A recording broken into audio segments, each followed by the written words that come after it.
play What's My Line?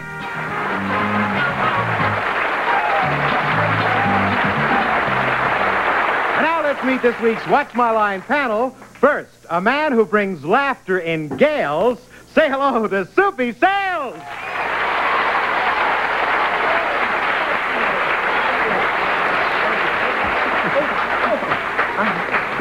I hurt myself.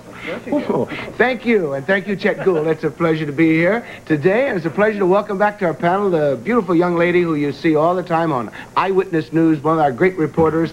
Would you please say hello to Melba Tolliver?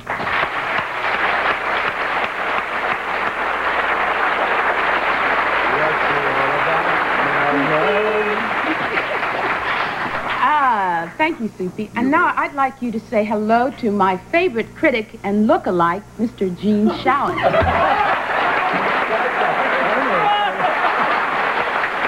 That's marvelous. That's the nicest thing ever been said to me.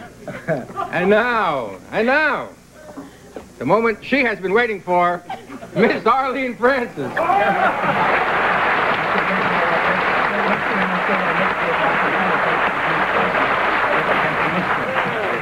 And here's a man who ran an Argyle sock into a jacket, Larry Blythe.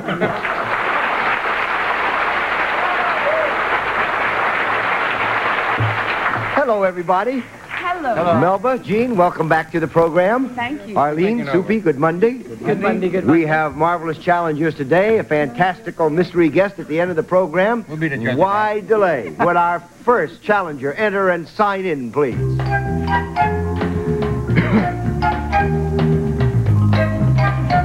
Janet Waldheim. Hello, Janet. Where are you from? Plymouth Meeting, Pennsylvania. Plymouth, where is it? Pennsylvania, Plymouth Meeting. Plymouth Meeting? Yes. Pennsylvania. Okay, panel. Janet Waldheim deals with a product. It's a product which is made for a very specialized market, and we will now show the audience what the product is.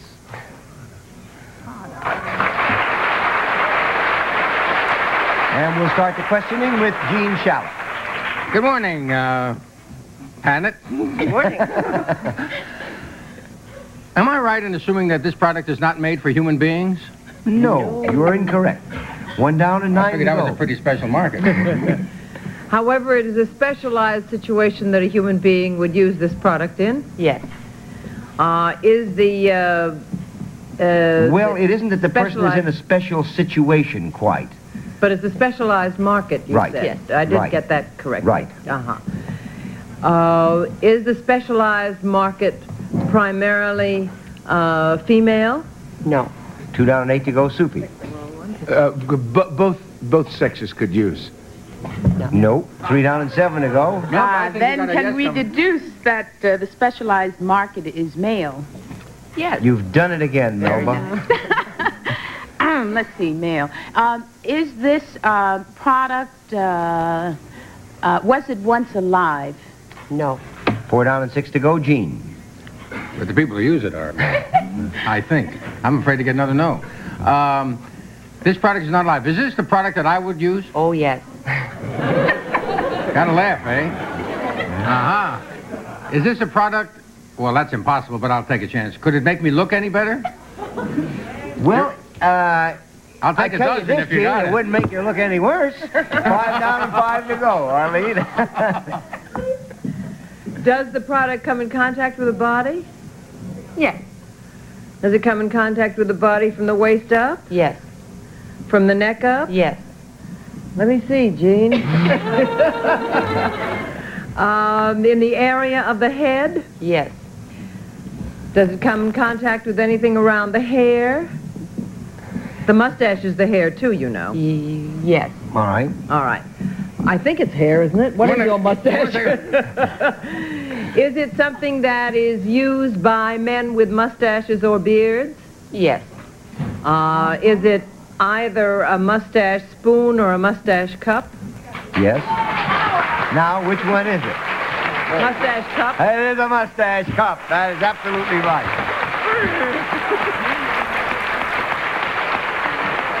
Janet has a mail-order business called Past Tense, and she sells nothing but mustache cups.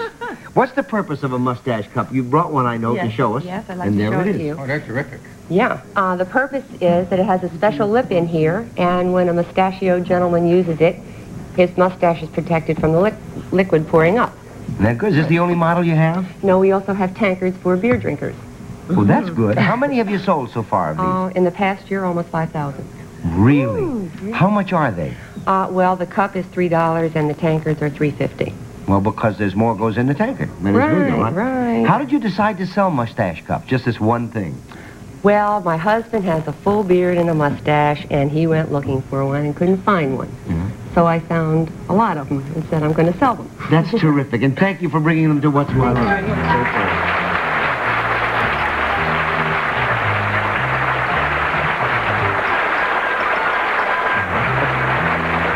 We'll be back with more of What's My Line right after this message.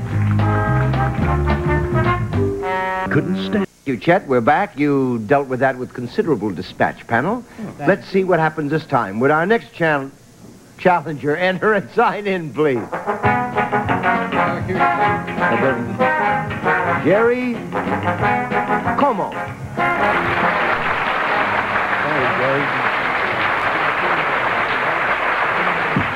Where are you from? New Orleans. New Orleans. Oh, it's so beautiful. That was our Liberty Town in the Second World War, when the earth was shrouded in mist. Panel, Jerry Como makes his living on real estate, in the real estate development business, but he was recently cast in a James Bond movie in a rather unusual role. We will now show the audience what he did in that movie.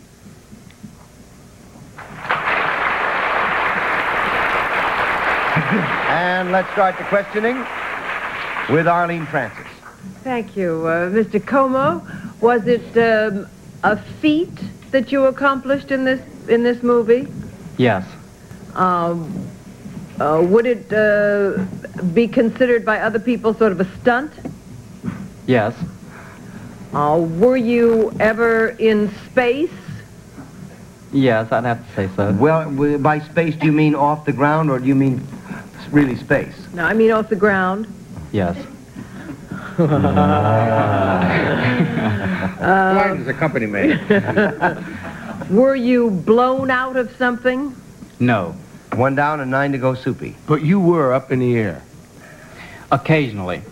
Aren't we all? But anyway, in the James Bond picture, is that the one, Diamonds Are Forever? Live and Let Die. It's yet to be released. Oh, then I didn't see that one then. Right. Well, then that's a no. 2 down, 8 to go, Melba. Did you have to wear a special kind of outfit to do what you did while you were doing what you did? I would have to say yes and no. Yeah. Well, Kinda give me a and no. yes. All right, yes, and go ahead. Did you, did the feat you were involved in happen outside, out of doors? Yes. Were you required, let me rephrase that another way. Did it involve jumping in any way from one height to another? From Yes. one height to another. Or Not really. Not from one height to another. 3 down and 7 to go, Gene.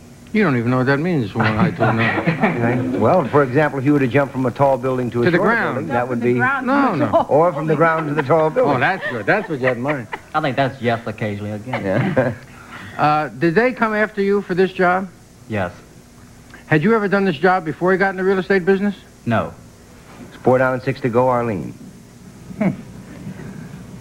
Were you involved in either flame or flood? alliteration. Water or fire? I would have to say that at times I was involved in both water and fire. All right. Not too sure exactly what we're looking for. Well, you're looking for what he did in the movie. What he did in the movie. Mm-hmm. Were you indeed a person, a man in the movie? Yes. Did you double for somebody in the movie? Yes. Did you... I don't know where I am. Did you... You're jumping from one height to another. Comparing from one eye to another. Were you pursued by something in this movie? Yes. Were you pursued by James Bond? No, never. No. 5 down and 5 to go, Soupy. But you did double for somebody. Yes. But the function doesn't have to do so much with the doubling, really. I mean, you were on the track when you were dealing with the stunt area. Really. When he was off the ground, did he hang, were you hanging by your feet or something from a helicopter or something like that? No. 6 down and 4 to go, Melba. Was there some other equipment involved in what you were doing besides just your own Yes. self? Was it something that involves transportation, like a car or plane or a bus or something? Yes. Was this, was it something with 4 wheels? No. 7 down and 3 to go, Gene. Really being asked to be scriptwriters here and invent a stunt for something we've never seen. Or something you've all seen. Oh, this is not, we're right in saying this is not a new stunt created for this movie? I would have to say, yes, it was a new stunt created for this movie, or stunts created for this movie. Were you traveling at very high speed Yes. during this stunt? During the stunt, were you off the ground? During the principal part of the stunt? You're not off the ground. You were bouncing off the ground? It was a sort of a kangaroo stunt? Well, that can't be answered yes or no. You're trying to get information you shouldn't have. You got 30 seconds. Did you start low and go high? Occasionally, yes. Before the picture began, were you on the ground? You mean you came to work? Do you fall in this 15 movie? 15 seconds. You want to ask? I just want to know if it was on horseback, whether he was associated with an animal. No, it wasn't associated with an animal. Or a You got about 10 torpedo. seconds. Anybody want to Was it guess? an airplane? Was he a No, it wasn't an airplane. Were you Anybody else pursued gonna by ambition? guess? Was it? Shot out of a cannon. No, we asked that. He was a stunt boat driver. A boat driver.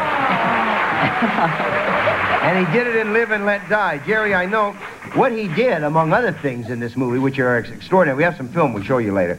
But one of the things he did was establish a world's record in the movie of a kind of a stunt. Would you tell us what that was? Yes, it took place during what I think was probably one of the most exciting boat chases ever filmed. And this is where I jumped an outboard out of the water over a gravel road and over 2 cars and back into the water approximately 110 feet. And we have some film of that and some other areas of the chase sequences, I suppose, that were shot. Why don't we look at those before we talk anymore, Jerry, and tell us about them. Would you roll the film, Lloyd, and tell us what we're watching?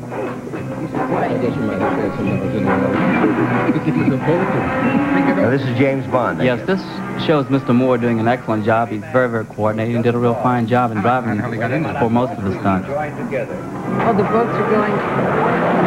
Oh. That's how I drive a boat. He spoiled a real nice wedding party here.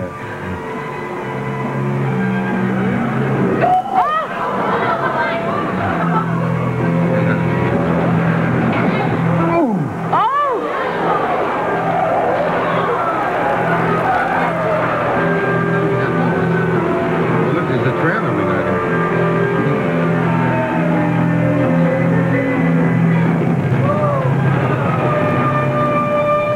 That's funny. Now, even though we're in the black here, there's another section to this film, and here it is. These are outtakes, and you'll see very shortly the jump that we were just talking about.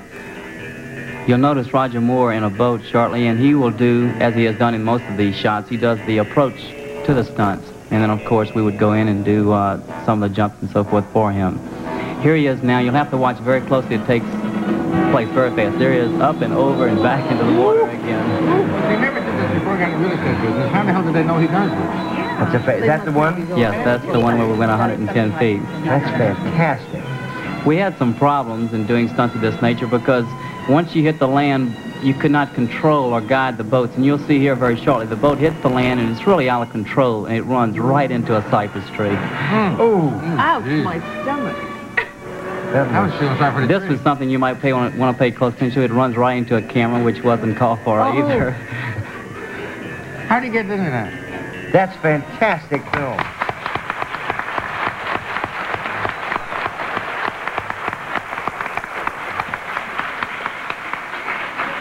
But I mean, you wrecked, in that sequence, you wrecked 2 or 3 boats, you wrecked a lot of automobiles. What did it cost to shoot that scene? I think for the one jump scene, it probably cost from $250,000 to $300,000, and probably close to $2 million for the entire boat chase sequence, which is just a small part of the whole film. I hope you got a lot of it. Why did it cost so much? How many boats and cars did you ruin? Well, we spent approximately 2 months testing for all this because it was unprecedented, and I think that maybe we wrecked some 20 boats that ranged from $5,000 to $10,000 a piece, and maybe some 30 automobiles in doing this. That's incredible. Why did they pick you for it? How did they happen to find you? I had done, 2 or 3 roles in movies recently, and I have a background in water skiing. I started touring internationally when I was about 13 years of age, and have gone all over the country and have a pretty involved experience with boating and so forth. Well, that's really exciting stuff. Good luck to you, and thank you for coming on the program. GIS. Thank you, Chet, and now it's in time to tell the... Boy, you're having a good day. It's a tough day today. It's time to tell the audience and the members of the panel, especially those who have been watching the program for the last 22 years, about a new development known as Fate's Law. Fate's Law is that any member who guesses who the mystery guest is and is wrong is then out. Oh. That's Fate's Law. And it's time for our mystery guest now, so if you'll all don your microphones. It's time for blindfolds, panel, because a mystery guest is out there waiting impatiently, chafing at the bit. Are you ready? Would our mystery guest enter and sign in, please?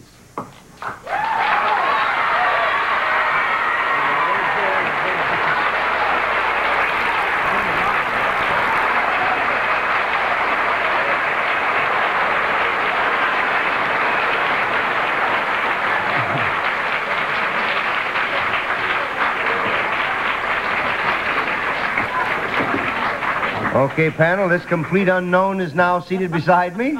And you have roughly 2 minutes to discover his or her identity. We'll go one question at a time, and we'll start with Soupy. You didn't have to put the applause E.T. in there. I'm sure. Oh, that was a marvelous ovation, mystery guest. Would we recognize you from the entertainment sections of the paper? I hope so.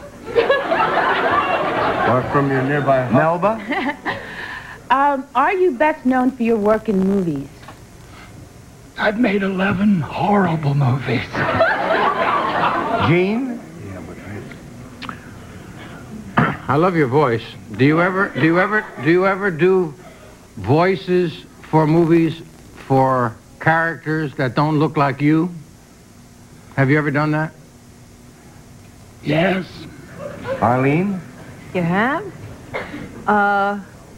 But the response was so enormous here that you must be best known for your work in television. Is that true? Yes. Soupy? Well, here goes Fate's Law. Are you Paul Lynde? Paul Lynde!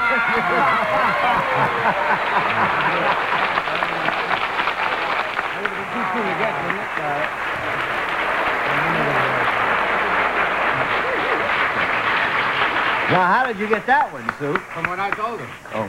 Huh?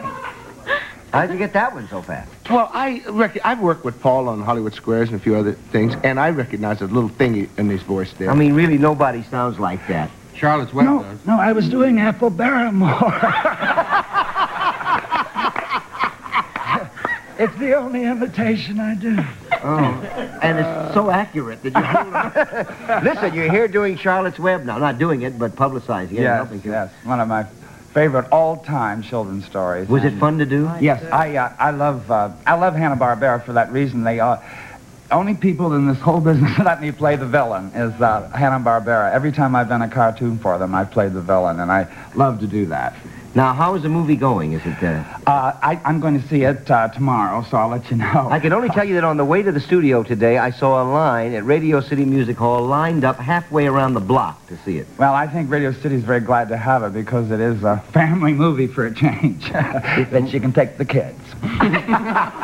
Now, you've moved to California. You've been there for umpteen million years. Do you like it better now? Very much. But I think we're all looking for that island to go to. But until I find it, I love California. Except I was glad I wasn't there yesterday. Wait. Another tremor. Another goodie, was it? Yeah. Gee, it's wonderful. You know, when I was there, I got there the day after they had that first big one, and I had missed it. And I was in the studio, and one of the people said, "Look, there it goes again." And everybody said, "Yeah." And I said, "I didn't feel anything." And they said, "You didn't feel that?" And I said, "No, I didn't." And then I realized that I had felt it, and I thought it was a subway. You know that one time, one day I was doing a show called You Don't Say, and we had an earthquake that day, and you know how the lights start banging together and everything, and they emptied the studio, and I had one of those lavalier mics on, and I've taken it off 1,000,000 times, and suddenly I couldn't get that off, and I was the only person left in the studio, and the girl that was with me, you know, you're always with the girl contestant, she saw my plight, and when I got backstage, she says, "Oh, Mr. Lind, I would have loved to help you, but we were told not to touch the stars."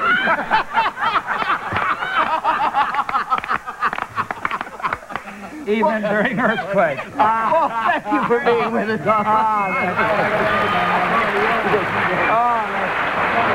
Yeah. We'll be back right after this message.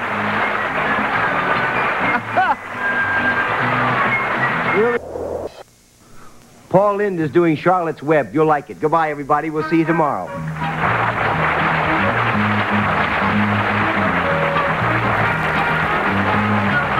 This is Chet Gould speaking for What's My Line, a Mark Goodson, Bill Todman production. Miss Frances Gowns by Bongwood Teller. This program was recorded